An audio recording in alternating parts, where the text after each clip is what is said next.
শীতের সবজি দিয়ে একটা দারুণ জলখাবার রেসিপি নিয়ে চলে এসেছি। আশা করছি আপনাদের রেসিপিটা খুবই ভালো লাগবে। তো চলুন বন্ধুরা দেখে নেওয়া যাক রেসিপিটা। প্রথমে আমি সেজন্য কিছু শীতের সবজি যেমন আলু, গাজর আর ফুলকপি সেদ্ধ করে এখানে রেখেছি। তারপরে আমি কড়াইতে সাদা তেল দিয়ে 1 চামচ ঘি দিয়ে দিলাম। একটু গরম হয়ে গেলে দিয়ে দেবো 1 মুঠো বাদাম। বাদামটা দিয়ে কিছুক্ষণ ভেজে নেব। তারপরে 1/2 চামচ গোটা জিরে দিয়ে দিলাম। জিরেটা দিয়েও একটু ভেজে নিয়ে আমি যে সবজিগুলো সেদ্ধ করে রেখেছিলাম সেগুলো দিয়ে স্বাদমতো নুন দিয়ে দিলাম।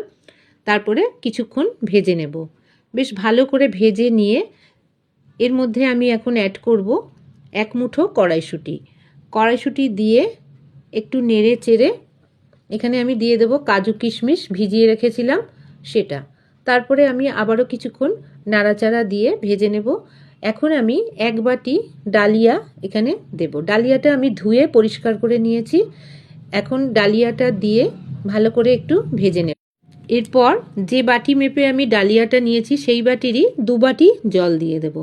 1 বাটি ডালিয়ার জন্য 2 বাটি জলই যথেষ্ট। আর দিয়ে দিলাম স্বাদমতো নুন আর 4টে কাঁচা লঙ্কা।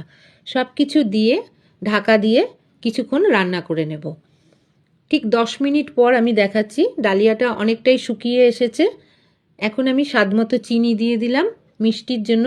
আর রেসিপিটা মিষ্টি মিষ্টি খেতেই ভালো লাগবে। তারপরে আমি 1 চামচ ঘিয়ের মধ্যে 1 চামচ গরম মশলা গুঁড়ো ভালো করে মিশিয়ে দিয়ে ঢাকা দিয়ে কিছুক্ষণ রেখে দেবো। তারপরে আমি পরিবেশন করে দিলাম। তো বন্ধুরা, কেমন লাগলো আমার রেসিপিটা, এই গরম গরম জলখাবারের রেসিপি, অবশ্যই কমেন্ট করে জানাবেন। আর অনেক অনেক ধন্যবাদ রইল।